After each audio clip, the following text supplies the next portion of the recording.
uma baixa interação com clientes e deficiência dos indicadores de satisfação. Uma baixa profissionalização de gestores específicos para os diferentes tipos de instituições. A ausência também, na época, de sistemas informatizados de gestão.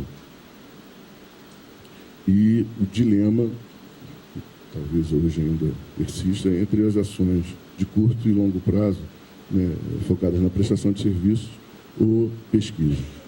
Os institutos, de modo geral, lidam com isso no seu dia a dia, nesse dilema. O que deve priorizar, né? Então, esse é um diagnóstico que foi feito, então, digamos, em 2005, 6 anos atrás. Eu trago, assim, para que vocês pensem um pouco como é que hoje as suas instituições estão colocadas, né? Então, a partir daí, né, nós propusemos essa chamada do Modernite, com 2 linhas, uma tradicional que a gente já vinha fazendo, que era o apoio à infraestrutura, e uma linha específica para apoio à modernização da instituição, em que um dos objetivos principais era incentivar a adesão e participação desse projeto de excelência aqui da BIPT, porque a gente entende que esse é uma ferramenta, um mecanismo, um instrumento fundamental para os institutos, uma oferta que a associação faz, um serviço de grande relevância para os institutos, e essa adesão tinha que ser quase que maciça, até para que esse programa pudesse ser renovado, reformulado, enfim, mais discutido, mas a adesão a ele, quer dizer, é importante para que ele realmente tenha a dimensão que ele merece ter, precisa ter, para fazer a diferença. Também como objetivo, a gente estava apoiando os sistemas integrados de gestão, que era um dos gargalos que foi identificado, né, no diagnóstico, incentivar também a busca de relacionamento com o mercado e monitoramento da satisfação dos clientes, e também incentivar a atração e capacitação de RH para atuação nessas áreas de gestão e mercado.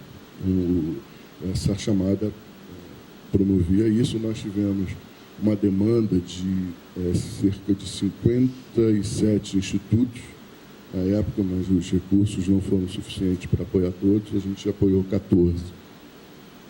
Então, a gente fez um seminário de avaliação desses 14, e, bom, aqui eram os resultados que eram esperados. Realmente, a gente gostaria de ver aumentada a adesão e a participação dos institutos no projeto Excelência, a implantação de sistemas, enfim, basicamente atendendo os objetivos da chamada. E, parcialmente, a gente fez uma avaliação desses apoios que a gente deu, e para identificar que gargalos que estavam sendo encontrados e, enfim, que resultados já haviam sido conseguidos. A gente identificou, foi importante para a gente, que, por exemplo, a execução financeira do projeto e a execução física do projeto, eles estavam sendo impactados, na época, pelo marco legal. Tem vários, tem outros aqui, né, tem bastante, mas se a gente comparar a parte de contratação e liberação, os percentuais relativos o marco legal, a legislação vigente, eram os principais inibidores, ou entraves do processo, tanto da execução financeira quanto da execução física. A gente conseguiu identificar um número razoável, mas talvez não totalmente desejado, a gente gostaria de ter mais, de capacitação de RH com foco em gestão e mercado. Quer dizer, 58% das propostas já estavam conseguindo capacitar RH para isso, mas 42% ainda não tinham conseguido essa atividade, esse resultado. profissionais treinados, quer dizer, foi um número bastante razoável, só que desses 970, do quadro próprio da instituição, você tinha menos da metade, ou seja, tudo bem que você está formando gente, é sempre bom e importante, mas o foco dessa ação era principalmente fortalecer e capacitar o RH do próprio Instituto, né, e para que ele internalizasse essa capacitação. Então, talvez, em razão do número de treinados, o resultado poderia ter sido melhor, né? Poderia ter tido um compromisso maior do quadro próprio dos institutos. Em relação ao sistema, acho que 50%, eu acho que já estava no momento que estava difícil de frear, a necessidade de se implantar esses sistemas de gestão. Mas ocorre que eu me lembro que havia, de certa forma, uma voz comum dizendo da dificuldade, por exemplo, de se escolher que sistema seria mais adequado, né? E isso, por exemplo, esse seria uma ótima oportunidade de cooperação entre os institutos, essa troca de experiências, né? E que, enfim, eu não sei se isso naturalmente acabou ocorrendo ou não. Na época, existia essa questão de 50% já estava em implantação e de 13% não tinham ainda nem tentado e 8% após o apoio é que eles resolveram implantar e 29% já tinham esse sistema implantado. Então, se a gente tem de expectativas futuras, hoje nós temos um programa Cibratec, Sistema Brasileiro de Tecnologia, onde ele tem exatamente o perfil de um instituto tecnológico.